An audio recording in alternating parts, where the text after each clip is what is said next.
welcome to my web show and podcast, Outside of the VOX, where we explore inventive, original, clever, imaginative, innovative, brilliant, masterly, resourceful perspectives on forging one's path as a voiceover professional. I'm Naomi Mercer-McKell, a longtime voiceover talent and voiceover business coach, and I believe that if you really think about what you want in any given year in the world of voiceover, and then you find coaching for it, and then you build a workflow towards that, and then you create a campaign and market about yourself to that effort, you can make the most progress with your time and efforts with voiceover in any given year.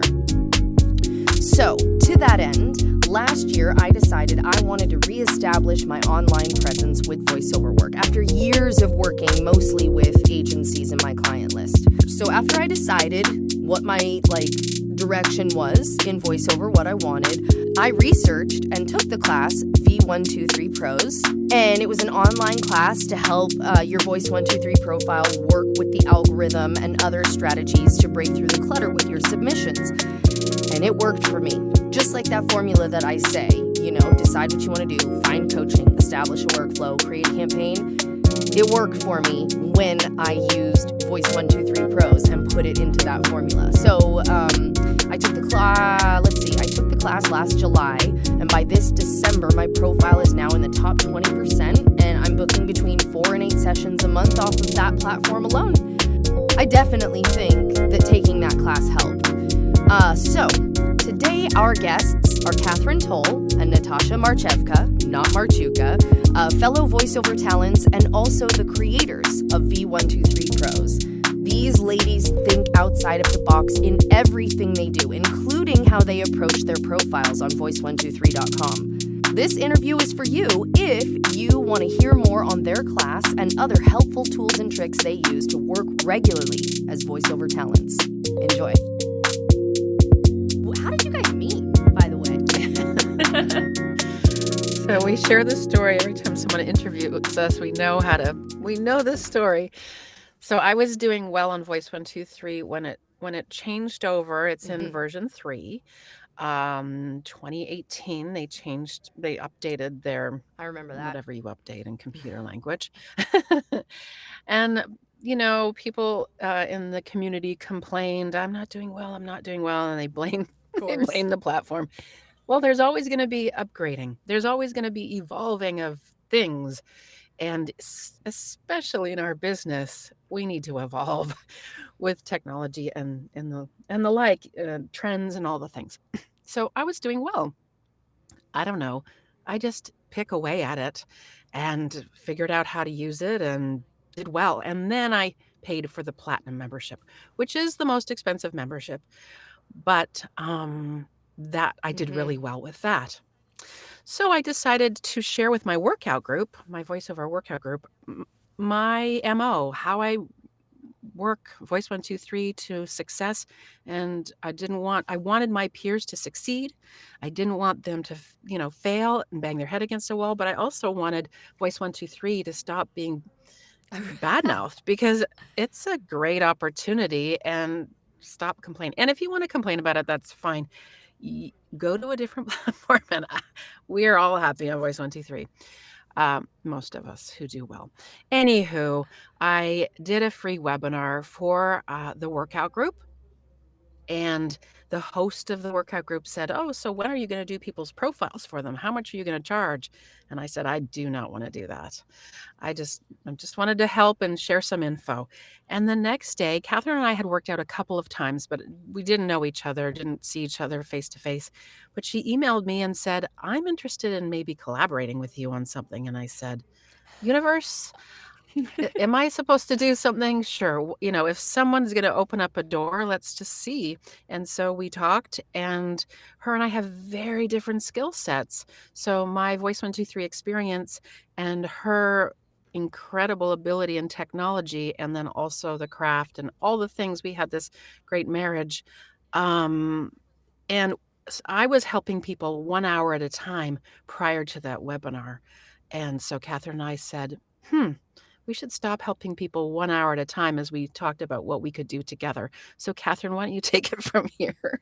Yeah, I really love scale and how to help more people more effectively. And so we had done a couple webinars, and yeah, we were helping people one on one, but I also don't like saying the same thing over and over again.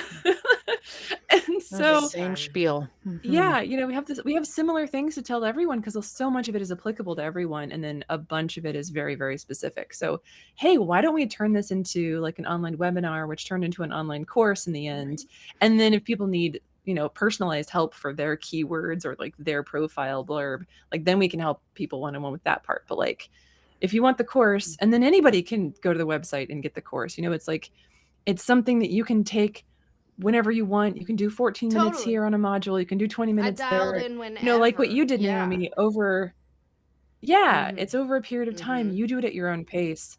And especially for the more technical stuff with like the playlists, some people want to pause constantly and be like, Oh, okay, yeah. this button goes here, now Uh-huh. this goes over there. And other people are going to be like, yeah, of course, I understand that. Whatever, I'll skip that module. So it works so much better than a webinar, I think. I like Yeah. to digest any kind of online course where I know most people don't do it this way, but I do once over where it's like playing on my phone while I'm cooking dinner, and then I go back and Okay, yep. apply. So I'll sit down, pull that module up, Very and then good. play pause until I've done, the stuff. So I don't apply Yeah. as I'm taking it in the first time, not just for your course, but for whenever I'm doing any online learning. That's a great tip. That's how I'll get through I have bought so many courses. It's a great tip. Yeah.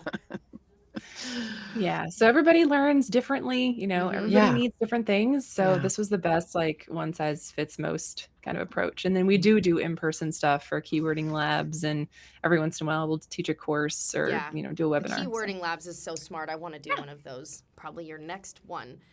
Okay. So Cool. They're coming up. this is a cliche question, but is there anything that you wish you had known when you began your voiceover career? Ooh, yeah. Go ahead, Katherine. You go first. I think there wasn't enough emphasis in all of my learnings and teachings about like improv and acting being so important, and not just microphone technique. How to read scripts, read them quickly, the different types of genres and things. I have to I sneeze just a second. I'm sorry, I don't want to disrupt. Okay, now I It was don't. 'cause you did. You say it and it goes away. The pressure. I'll go on mute next time. Okay, thanks. Yeah, and I'm so thankful to all of the courses and all the teachers that I took originally. But the other thing that I really would have liked to have done sooner is get my feet wet a little bit faster, and get on a casting site and just see what's what and what am I really up against, what kind of genres, not what 30 years ago the genres were, but like what are people looking for today? Like I never learned about e-learning. That's The newer training. than the folks that were Totally training agree. me at that time. And the promos are really just a thing kind of like in LA and New York. That's not really something that I should be focusing on up here in Seattle. It's different wherever you are. And I think getting on something like Voice 123 and seeing what's what, not necessarily as a beginner starting to audition right away, because that's not good, especially not a Voice 123. But just kind of like looking to see what kind of postings are out there, who are the buyers, what kinds of things do you not know first, and then go and learn those specific things. Anyway, yeah. Interesting. So for me, it's about confidence and mindset, because I had the performance experience and skill, although not necessarily in voiceover, but I have a degree in broadcasting before the internet was a thing, and I did take a class on how to read commercials. It would have been great to do more of that, but it was really that I had the tools and to know to bring it even more than I did. So I had 2 little almost newborn babies when no, 1 when I Wow. started, and then 2. And it was an easier time to market because I started in 2006 as well, Naomi, but I started in Ottawa, Canada, which is not a bustling metropolis like LA, just to say the least. So I knew I had to be online. And if you'd send out emails at that time that said you had a studio and you're a female, you got jobs because a lot of females didn't have studios at that time. So it was easy, but easier, a lot easier actually. But as hard as I worked, I wish I put the pedal to the metal more, knowing that I had what it took. It was always, the imposter syndrome cliche line. And that, well, I don't know. No, just go ask people that know, do the thing, make the tweaks, improvements. And I did a lot of learning by myself. Voiceover is very isolated.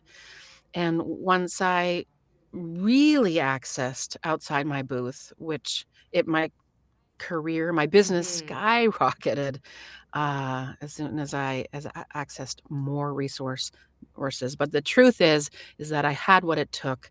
I just didn't know it because I was so isolated. Success breeds confidence, So when I was in LA and around all these people who were veterans, and I couldn't get any bookings, I couldn't create the confidence other than just what, a coach would pull me aside and be like, hey, you need to really go for this. I sense greatness, and then that would be but it wasn't enough because I hadn't done a real job from start to finish for so long at first. And then, and it's funny that for me, it was the opposite. Like going into my booth was what did it for me. So it was the exact opposite in some ways. What is your biggest failure and what did you learn from it, would you say? Ooh. Do you have an answer right away, Katherine? Because sorry, someone's calling me from the other room. What are you doing?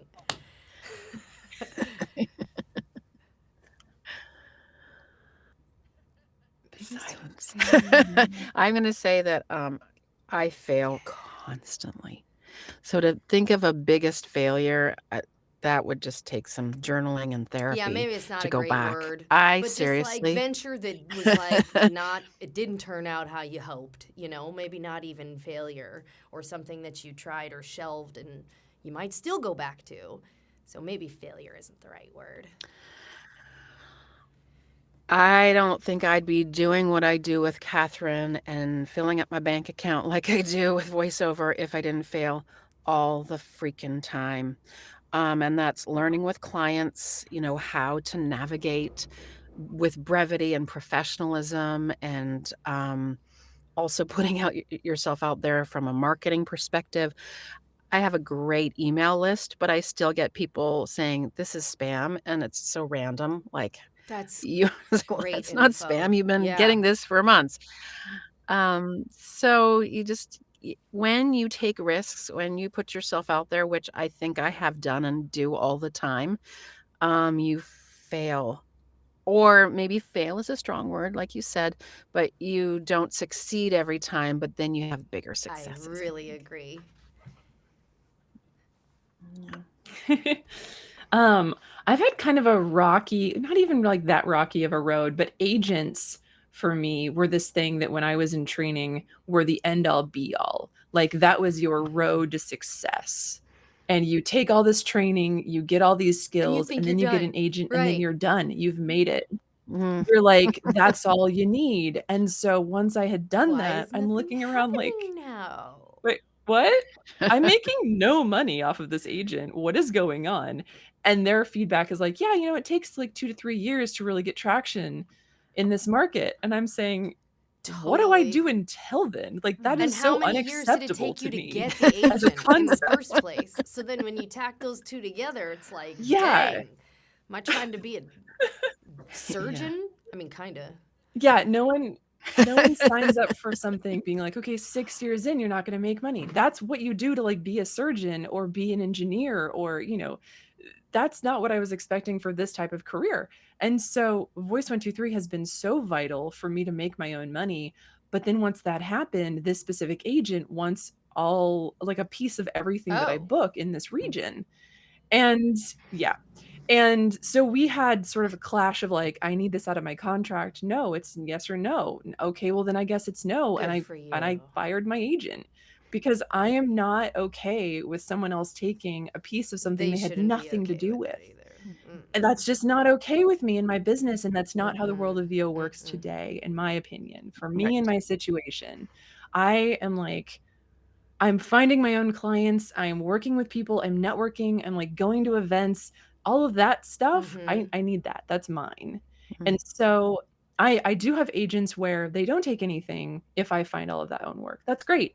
But I still need to find an agent in Seattle now that I have said no to them that is willing to only take the work, that they bring me. And hilariously, the first thing that I booked with that agent that I did fire was 2 weeks after I fired them. Oh, good. And they contacted me and said, hey, like, do you still want us to represent you for this thing that you auditioned for the week before you left? So I still got to work with Amazon after that's all of that. good. And that was a fun success story. And that made up for not booking anything for the rest of that We year. should talk after this because but I'd be happy to refer you. Yeah. Oh, that's cool. Two Seattle, But I will Seattleites, say Seattle. Yeah, that Seattleites. when I sat down with the agent who I view as the best one in Seattle by like a long shot, he said in the meeting, he was like, hey, if you turn on the radio right now, 4 out of 5 of the spots are going to be my talent. And it's not because they're better or the best or better than the other talents at the other agencies. He said it's because they have relationships with the people who do the casting. They know each other, they trust each other, they've been working for each other. And so he said, let's give this a shot. But in 1 year, if you have not booked anything, we have to amicably fire each other. And I was like, oh, crap. And then, but I also admired his competitive spirit, and I also wanted to be with the best. Yeah. And, I wanted to be placed in that place. So we went ahead. I turned in amazingly perfect auditions every time he sent one my way. And so did everybody else that was submitting for all of that, because they were all on rosters that were vetted from agents who probably get 50 submissions a day to be on their roster even. And 6 months went by, and I hadn't booked anything yet, and I was like, oh, crap, okay, I need to start thinking outside of the box here. And that was when I started my whole concept of creating a campaign. And I noticed that agent in particular, unlike my other ones, he just does forwards. So the client sends him an audition, or a casting director, or an advertising agency, and he just forwards the emails. So you see the person who is writing the copy, or the person who is producing this spot, or the person who works at this game studio, you see their signature block down at the bottom. And so I started... They don't do that anymore, ever. Yeah, you never see that. So I was like, That's ooh, cha-ching! So amateur. I started to develop my own spreadsheet and collect every single one of them. And look at their name and read about them and see if they have anything else online anywhere. And then I decided to create the whole idea of like thinking like an advertising agency. I mean, when a campaign happens, obviously we know we audition for them all the time. Like, I don't know why I always say kitty litter, but let's say kitty litter. And you're driving down Sunset Boulevard, and there is a billboard for this kitty litter. And then you turn on the radio, and you hear a spot, and you put on Hulu, and there's a spot, and you flip through a magazine, and there's an ad, and it's all for the same, where you're like, God, everywhere I look is this freaking kitty litter. But then the next time you're at the store, you're like, ooh, I know this one does the crystals, and my cat, and the stink, and whatever. So this stuff works, and everybody knows it, and it's an old technique that's been around for over 50 years with advertising agencies, right? Sure. The rule of like around 7. People tend to recognize things once they've seen it around 7 times. It comes into their consciousness. So I decided, okay, I call each reach out a ping. And I make 7 pings. And one is a LinkedIn connect. Then one is an email. One is a postcard. One is an Instagram post, and I tag them. And then every time they go anywhere, they're like, dang, this Naomi girl, God. Bleh. But for me, I did the Seattle thing where I'm like, you know, I'm just a cool girl from the Northwest who can't see Mount Rainier or the sunset behind the Olympic Mountains without tearing up, probably just like you.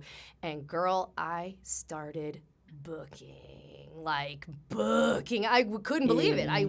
And it was just every time people do these casting calls and all these auditions come in, and let's say they receive 100 auditions, at least 30 of them could do the job well. It's a different take Right. Yep. and a different way to go, but at least 30 of them are very competent choices for the job.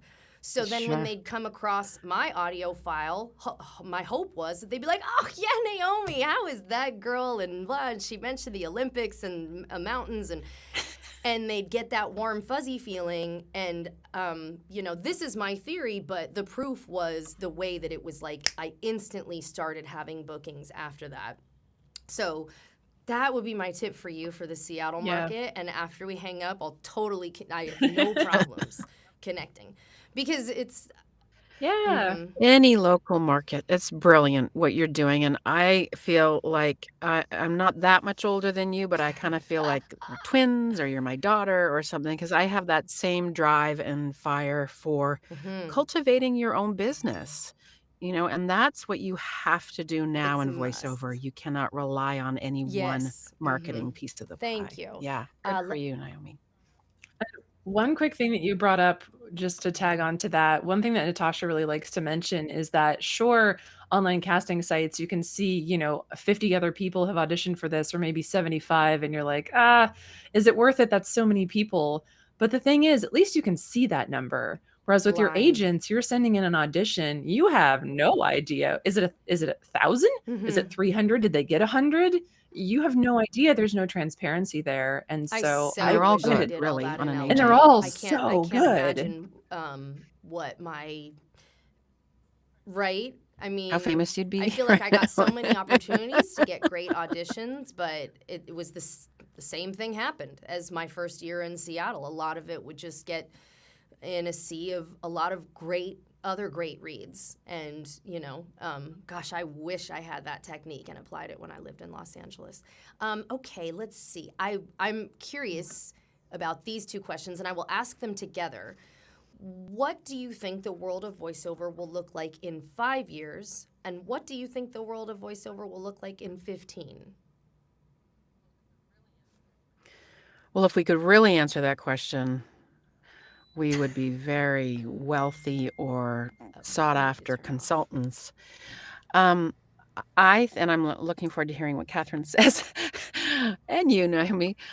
So 5 years from now, it's more of the same.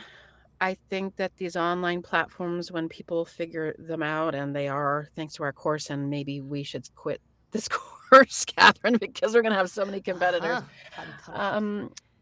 I see more and more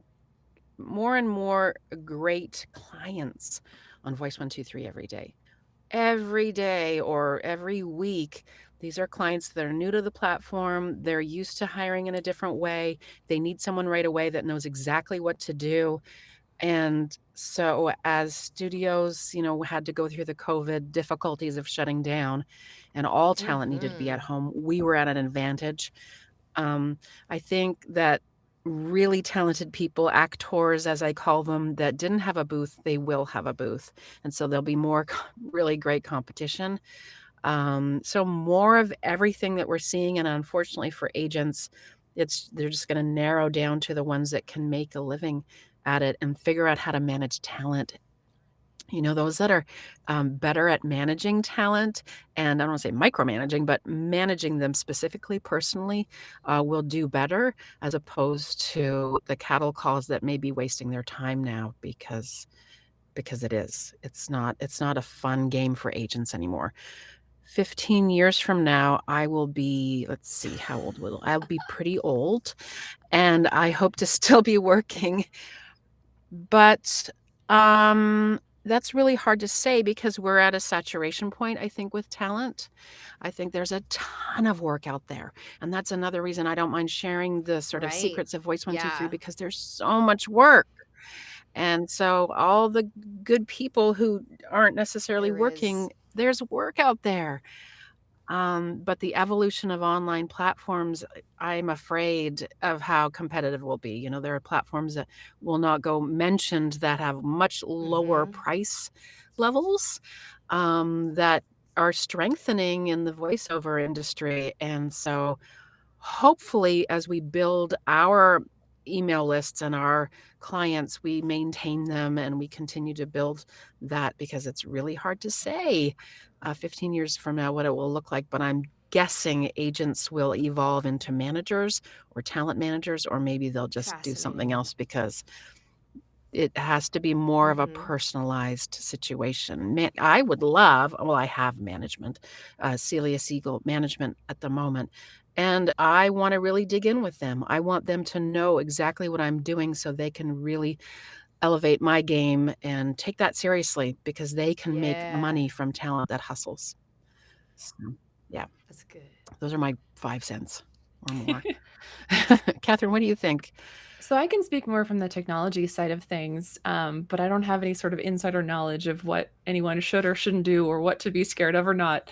But I know a lot of people are Mhm. asking about AI all the time, and there's Replica and Resemble and voiceovers, or something just reached out to me yesterday. What was it? Voices Cloud just reached out to me yesterday, Mm, and Murph, and there's all of these things cropping up, and none of us really know like which ones are legit. What should I trust? What should I not? It's like nothing. this big Sorry. taboo thing. Like everybody has No. opinions on AI and voiceover, but I Yeah. see maybe in 5 years people trusting more in passive income with their voice through Mhm, AI. And I think that it's a mhm. nice additional benefit to someone, that they don't have to do anything other than that initial work.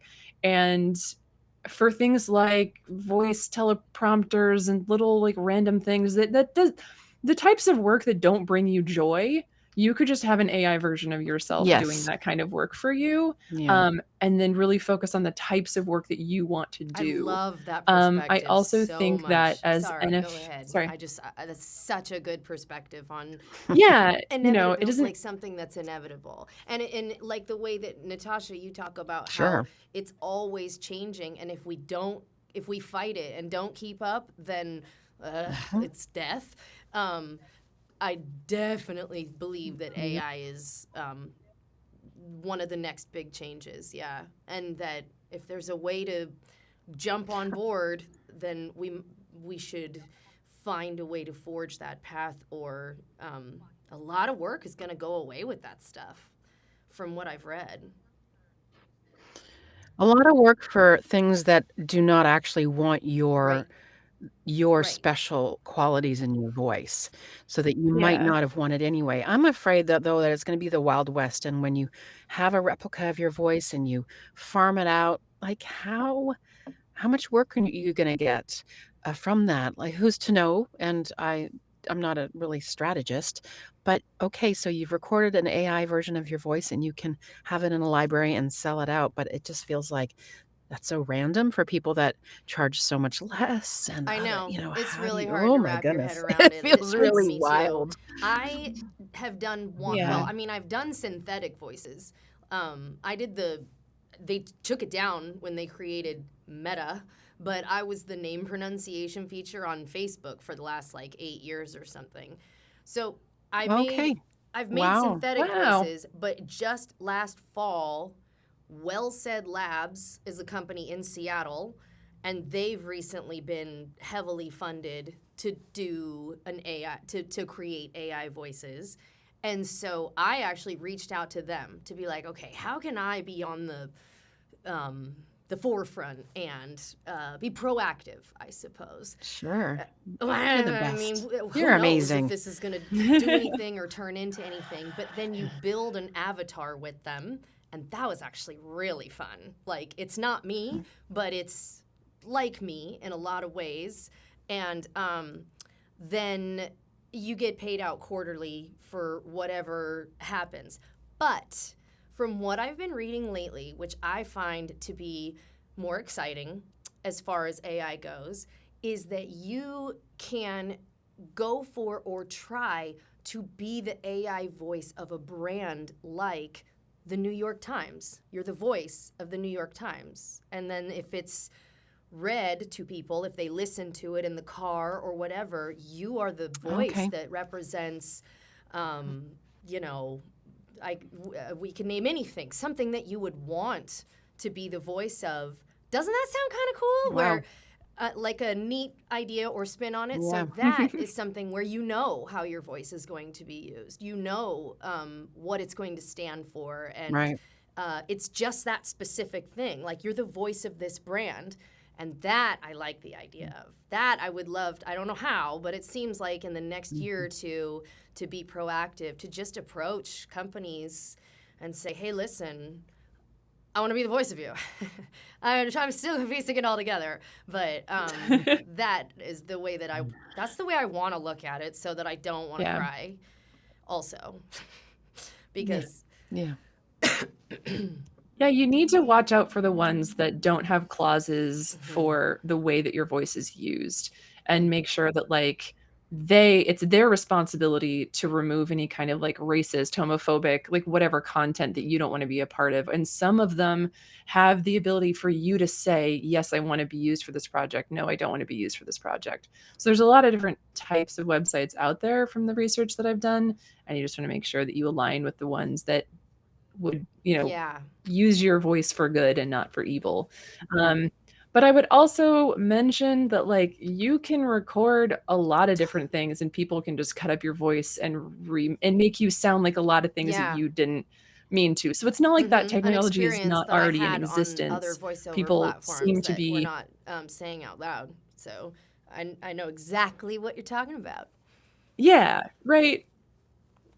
It's not like that can't just be done today. So we do things already to make sure that we work with reputable clients, and that, we listen for our voice out in the world, and make sure that that's not already being used poorly. So there's also NFTs. I don't really want to talk too much about it, but I am very anti NFT. But the only thing that I could see as being very interesting in, like, the 15-year down the line future is with Web3, you could potentially have your tag on your voice, and anytime anyone uses it, you have to get paid. Oh. There's no such thing as invoices.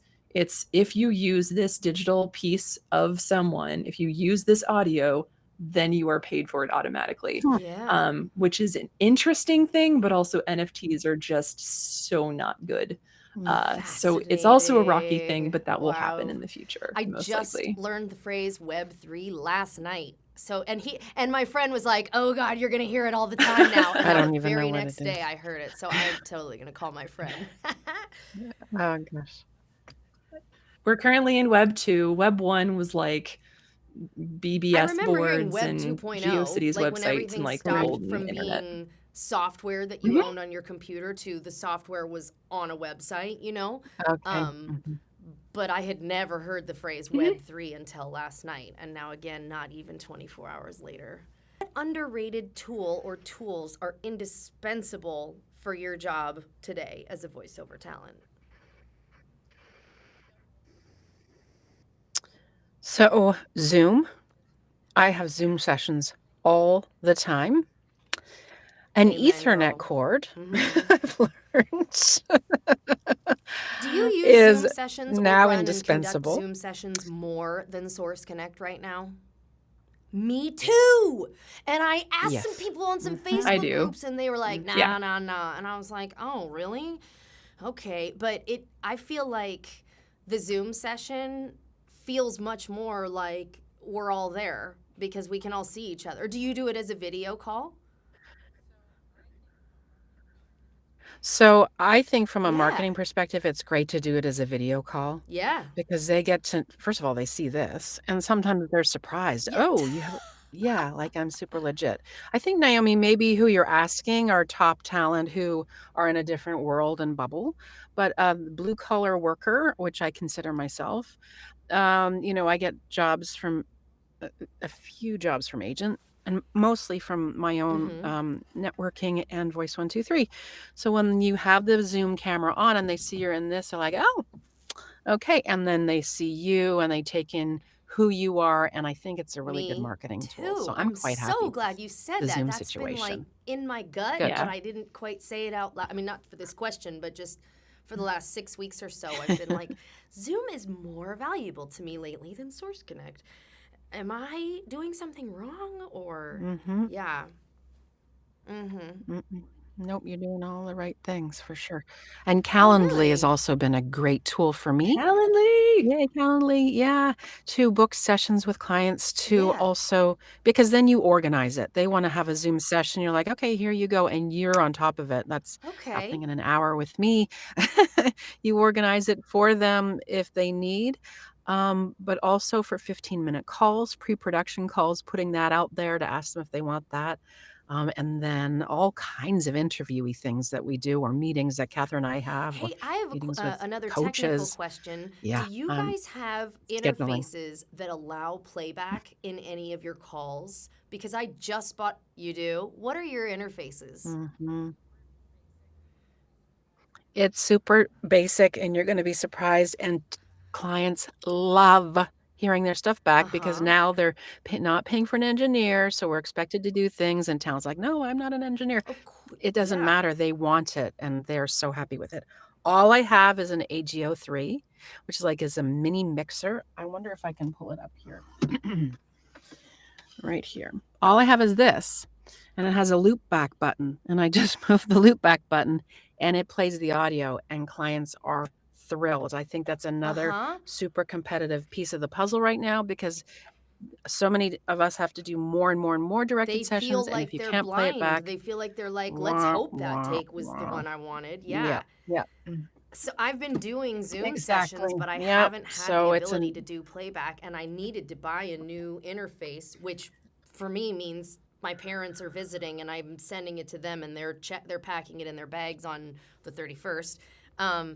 And I was looking for one Mhm. that would allow that. I got the Audient, yeah, and I saw that it has that, but I still have to figure out Audio. how it works and how to do it. What about you, Katherine? I do it all entirely software based. So I just have a Scarlett 2i2, like probably a lot of people listening. And there's two different ways you can do this. So in Zoom, just like if you were sharing a video with a client, you can share your screen and click share audio, and you can just play back in your DAW. That's probably the easiest, fastest way to do it. The other thing that I have is called Cool. No, it would Right, just be right. like if we were sharing a video right now. It's just audio. The video would just be the sound wave, and maybe they don't care Okay. about looking at it, but they're still gonna hear it the same way. As long as your, inputs and outputs on Zoom are correct. And then the other way of doing it, which is a little bit fancier, is there's a product called Source Nexus, which is free, and it's from the same people that make Source Connect. And it's it's like a virtual input-output board, but it's for your computer. So Cool. it's a virtual little thing that you can select, like for all programs, pretty much, you can select whatever microphone you want to use, whatever playback you want to use, and you would set your DAW to then play back to Source Nexus, and you would have your microphone in Zoom or whatever be Source Nexus, and it's just a little digital loop. So you don't have to have a fancy interface if you don't want to. And if anybody has questions about that, just email me. Wow. Well, Very good okay, I know information, that you have a Katherine. session Thank that you. you need to get to soon, Natasha. So I'm just going to wrap this up with two more questions. And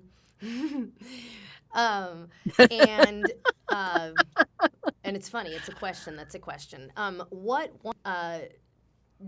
Let's see. Oh yeah, what's the one question you wished I asked you, and how would you have answered? That's not too hard. Oh my gosh. Let's see. Well, I'm gonna go to the Please, yes. v123pros.com area, or there's a couple things I wish you'd ask me. No, I don't know. Who would take the course? Like, if you're brand new, should you take it? Or if you're super experienced, should you take it? Katherine and I have a PDF that answers that as well. But if you're brand new, you do not want to necessarily do Voice 123. You'd want to take our course Oh, good point. before you pay money for Voice 123.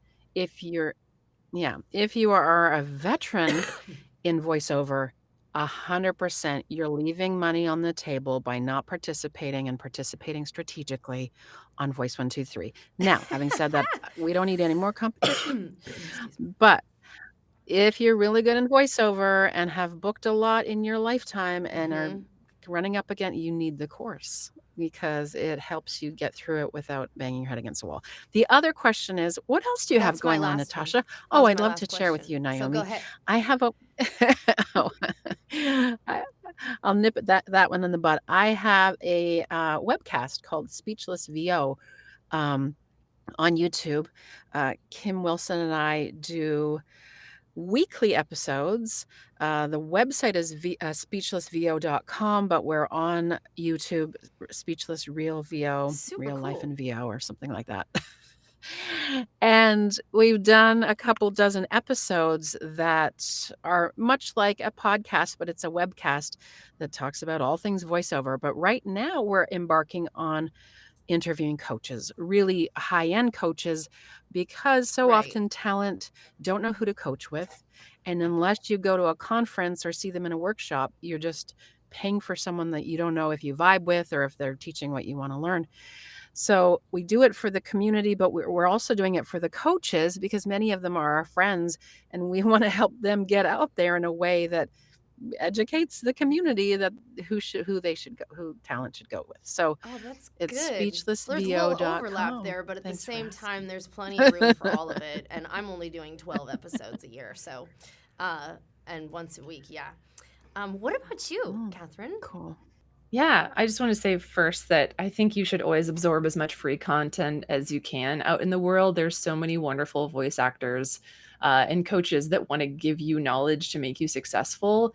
And some simple Google searches and YouTube searches will find wonderful things like Speechless and like this video. So don't necessarily think it costs so much money to get learned. Go out there and find free stuff first. What I want to talk a little bit more about is how much I love helping people with all kinds of weird technology things. Just like how I asked Natasha, hey, do you want to join up and make this thing real? Like if there's other coaches out there, I'd love to help you do something similar on Podia. Or if you're a voice actor who has that like one annoying digital thing that you're like, I feel like this could be easier for me to do, but I don't know who to ask. Like I love helping people do all sorts of weird tech stuff. I worked at Geek Squad. I worked in tech for 10 years. I like optimizing and making things easier for people and having people waste their time less.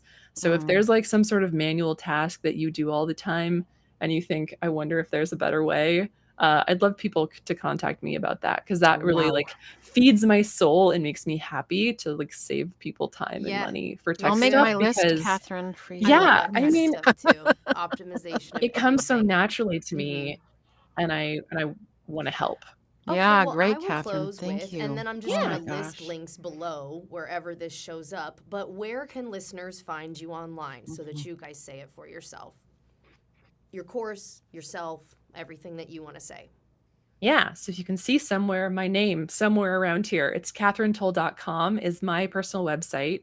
You can also go to v123pros.com and then click the link on the About Us page to find a bunch of my Calendly links, like me helping people with the thing that I decided to call Speak Squad instead of Geek Squad. And yeah, I'm on Twitter and Instagram as at KGTole, Tole. Cool. And yeah, again, v123pros.com, but also Natasha Marchewka.com. Although, Naomi, you pronounced it in a way that people could spell it. Marchewka is how it is spelled.